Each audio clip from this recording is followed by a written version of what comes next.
Olá, seres humanos, animais pensantes como eu sou o Felipe KL e nós estamos na série Caçadores de Mitos Animais.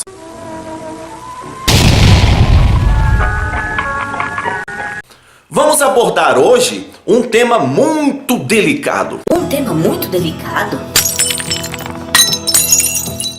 Exatamente, não deveria, mas é um tema extremamente delicado na cultura do adestramento, na cultura do treinamento, na cultura de todos os estudos comportamentais de animais que vivem em grupos sociais, que é a dominância versus o seu rival maior, a bondade animal.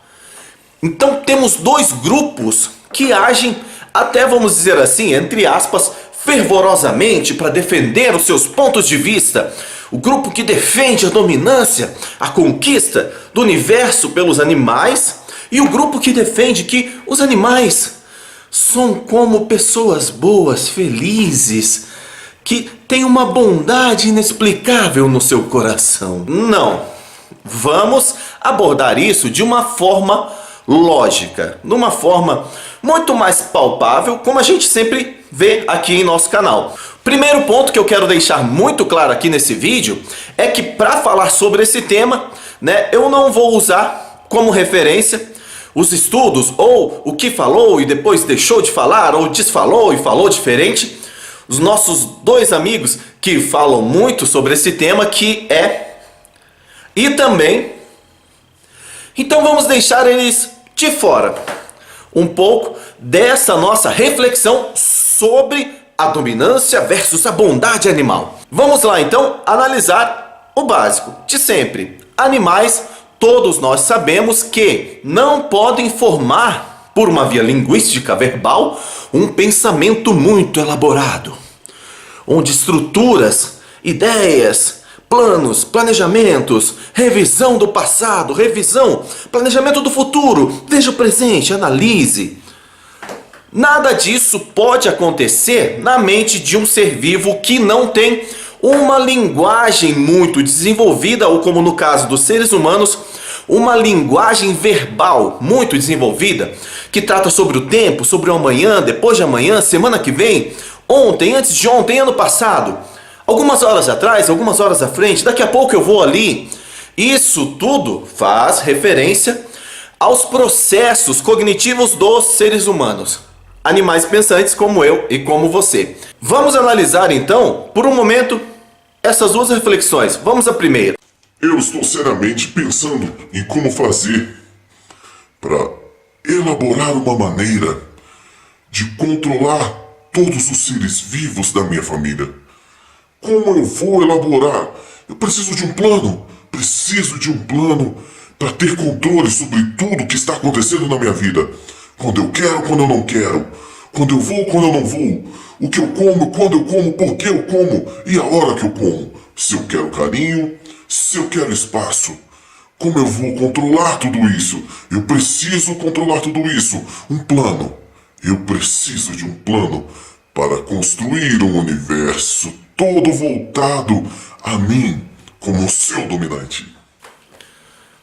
Parece um pouco estranho, mas vamos ao outro lado da moeda. Nossa!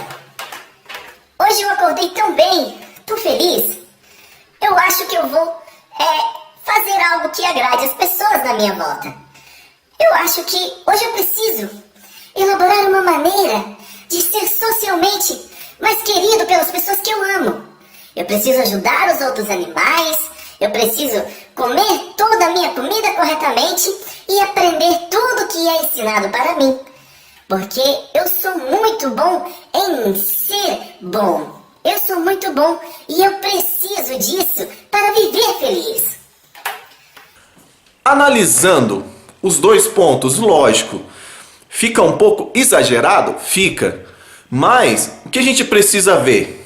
Como a gente vai elaborar um plano, tanto para dominar uma quantidade de seres vivos, ou para agradar e fazer feliz, se sentir bem, uma outra quantidade de seres vivos. Não é possível se eu não tivesse uma linguagem. Se você voltar o vídeo, vai ver que todos os pensamentos são alimentados por palavras. Pense em como você está analisando isso que eu te disse. Você está concordando comigo? Você está discordando? Você está discordando utilizando palavras para pensar sobre isso?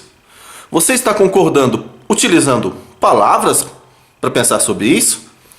Você deve estar pensando, não, eu não estou utilizando palavras para discordar de você. Eu estou pensando nisso de outras formas. Ou você deve estar pensando, algumas vezes eu uso palavra para pensar sobre isso, mas, por exemplo, nesse momento não.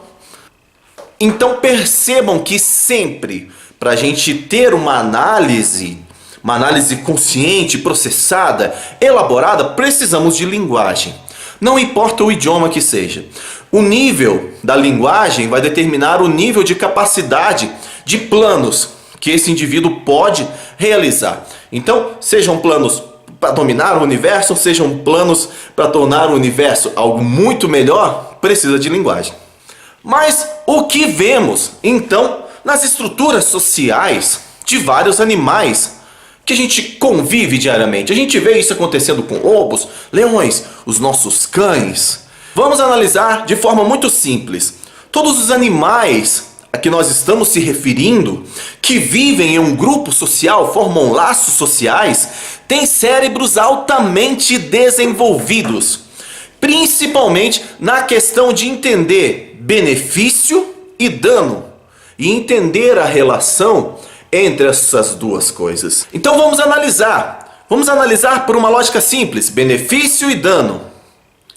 Será que isso que eu quero nesse momento oferece muito benefício e pouco dano?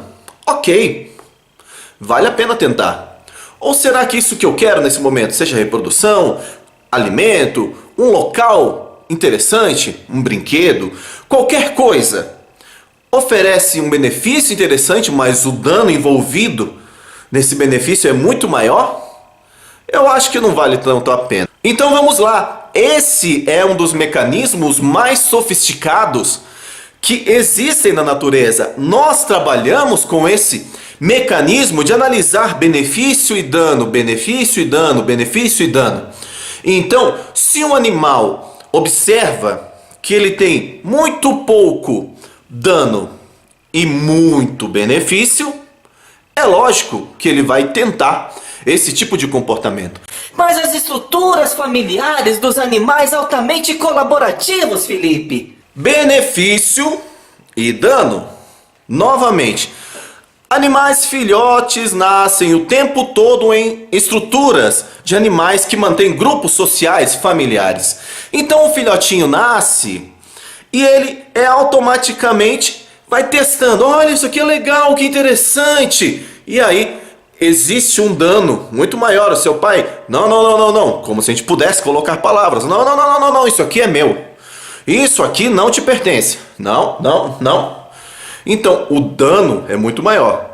Gradativamente, o filhote cresce. E aquela composição, aquela lógica continua funcionando. Então, o filhote cresce e entende, não, tem muito dano envolvido aqui. Tá, eu sei qual é as decisões que eu posso tomar que tenham benefícios e poucos danos. Muito legal. Nascem outros filhotes e aí temos aquele filhote um pouco maior. Temos aquele filhote quase beirando a fase adulta. E temos então uma nova relação de benefício e dano sendo estabelecida, onde o filhote vai tentar algo e seu irmão mais velho, que já tem uma relação, vamos colocar assim, onde o filhote vai tentar algo com seu irmão mais velho, que já tem uma relação de benefício e dano com os seus pais. Então aqui, esse filhote do meio vai ter uma relação de muito mais benefícios em relação aos novos bebês da família, mais uma relação de mais danos em relação ao seu papai querido. Então temos aí as estruturas se realizando. Então temos aqui uma simples estrutura de passar do tempo, uma estrutura cultural que vai se estabelecendo. Felipe, animais têm cultura? Sim. O que seria cultura? Conjunto de regras, conjuntos de como proceder com cada estímulo em um grupo social, em uma área social. Então existe uma cultura que vai se passando de uma geração para outra na relação benefício e na relação dano. Benefício, dano, benefício, dano, benefício, dano, benefício, dano. Então, analisando friamente, animais não são malvados e também não são muito bonzinhos. Porque eles não podem ser nem malvados nem bonzinhos. Para ser malvado ou para ser bonzinho, precisa de muita linguagem desenvolvida. Então, voluntariamente, ele, olha, hoje eu acordei com uma malvadez incrível. Ou acordei hoje tão bem, levarei flores para os outros animais. Não, não, não e não. Não podemos enfrentar todas as análises de comportamentos com estereótipos humanos. É algo natural para o ser humano. Seres humanos criam expectativas, eles analisam dados e têm linguagem, futuro, presente, passado. Tem todas essas informações para ter o costume de analisar indivíduos, estímulos e catalogar eles. Catalogar eles dentro de um grupo. Então vemos um animal tendo um determinado comportamento que não é linguístico, mas ele precisa ser catalogado em um determinado grupo. Então, temos vários seres humanos que dominaram nações. Eles foram voluntariamente malvados. Eles foram voluntariamente bonzinhos. Temos que ser animais pensantes. Temos que trabalhar com dados, com fatos. Não podemos ser sugestionados pela nossa própria capacidade linguística. Isso irá tornar muito difícil todo o entendimento de comportamento animal. A gente tem o hábito de colocar tudo em cenários humanos, quando simplesmente existe organizações de benefícios e danos. Até mesmo a identificação de um animal para sua determinada espécie precisa ser feita corretamente. O animal não nasce sabendo que é um lobo, muito menos sabendo que ele tem que desenvolver um local específico, um lugar, uma classificação dentro de toda a sua estrutura social. Fica claro que é natural que exista toda uma inteligência biológica que trate de como animais devem se identificar e como animais devem se organizar socialmente. Existe. Então isso vem de muitas relações simples, as experiências, os aprendizados de cada indivíduo. Precisamos sim focar que as estruturas sociais existem porque determinados cérebros têm áreas específicas para formar estruturas sociais. Vem pré-estabelecidos essa necessidade e essa compatibilidade de viver em um grupo social. Sim, viver em um grupo social envolve muitos benefícios, mas envolve muitos danos. Então não existe um plano secreto para dominar os outros seres da sua mesma espécie. Também não existe um plano secreto para trazer flores e bondade a todos os animais do mundo, principalmente os da minha espécie. Não existe. Então vamos focar sempre no lógico. Vamos focar que animais não são malvados, animais não são bonzinhos. Olha só que frase bonita. Animais não são malvados nem bonzinhos. Ponto. Animais são o que as suas experiências de vida e a sua inteligência biológica do corpo que ele está habitando, se é um cachorro, se é um leão, se é um gato, se é um golfinho, se é um elefante, se é um macaco, se é um ser humano, o que a sua inteligência biológica, as funcionalidades, os instintos, as habilidades inatas daquele corpo tem possibilidades. Junte tudo isso com as experiências e temos o que vemos nos comportamentos animais. Nem malvado, nem bonzinho, nem dominante, nem benevolente. Temos o que as suas experiências fornecem. No artigo que está junto no nosso blog, no nosso site, eu escrevi também algumas referências sobre essa necessidade humana de estar constantemente precisando classificar. Um carro, olha, esse carro tem uma cara de malvado. Nossa, essa casa me traz uma paz. Esse cão é muito dominante. Esse lobo é um covarde. Não, eles são o que as suas experiências de vida e os seus organismos fornecem. O que as suas experiências de vida e que seus organismos lhes dizem ser necessários para sobreviver no mundo em que vivemos.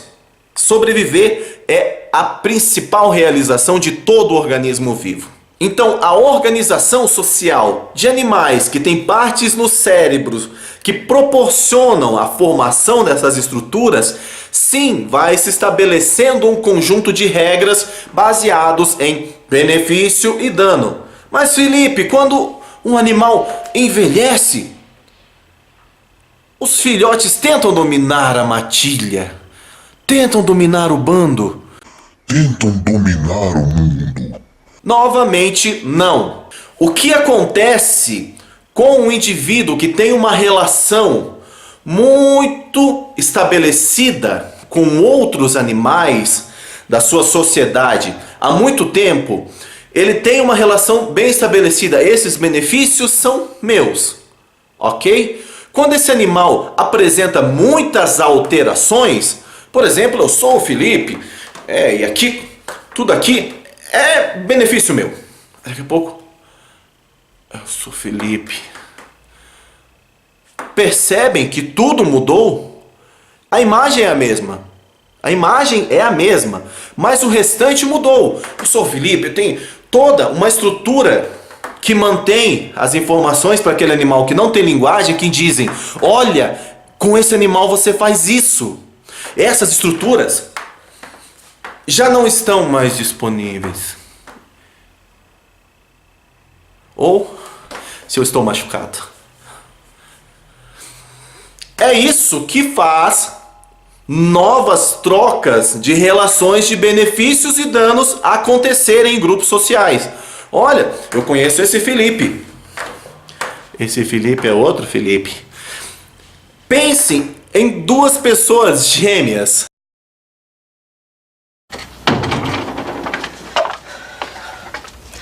Por que você foi lá atormentar o Tonho, hein? Ele tá sofrendo, sabia? Por que você fez isso? Ele tem que saber a verdade, ué. É fácil entender essa relação. As pessoas têm a mesma imagem.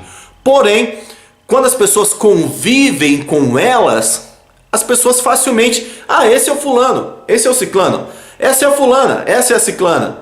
Então, é fácil identificar quem é quem, apesar da imagem ser igual. Então, o que identifica um ser vivo é a sua imagem, as suas ações, a sua movimentação, todo um conjunto que eu poderia ficar horas e horas e horas e horas e horas e horas falando sobre isso. Mas não vou. Então, tudo que está relacionado a um indivíduo identifica ele como indivíduo. Se a gente tem grandes mudanças, eu preciso aprender de novo. O que está acontecendo com você? O que eu faço com esse novo Felipe? Você começa a restabelecer os códigos sobre o que você faz com aquele seu amigo antes conhecido e que agora tem uma imagem parecida com aquilo que você esperava dele. Por isso, as novas relações de benefícios e danos vão se estabelecendo. Essa é uma inteligência biológica genial, porque é assim que todas as estruturas vão se mantendo ao longo dos anos. Como eu disse, não ia citar nomes de estudos observatórios, como a gente tem vários nomes de estudos neurológicos, estudos de mapeamentos cerebrais, estudos que envolvem toda a parte emocional, a parte de configuração, de receber, processar estímulos, expressar um comportamento disponíveis hoje.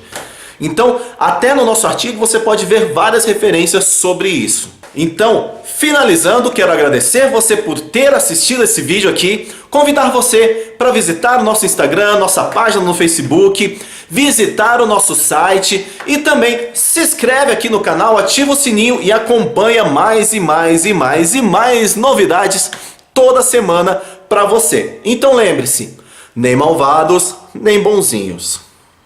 Valeu, gente! Até nosso próximo vídeo.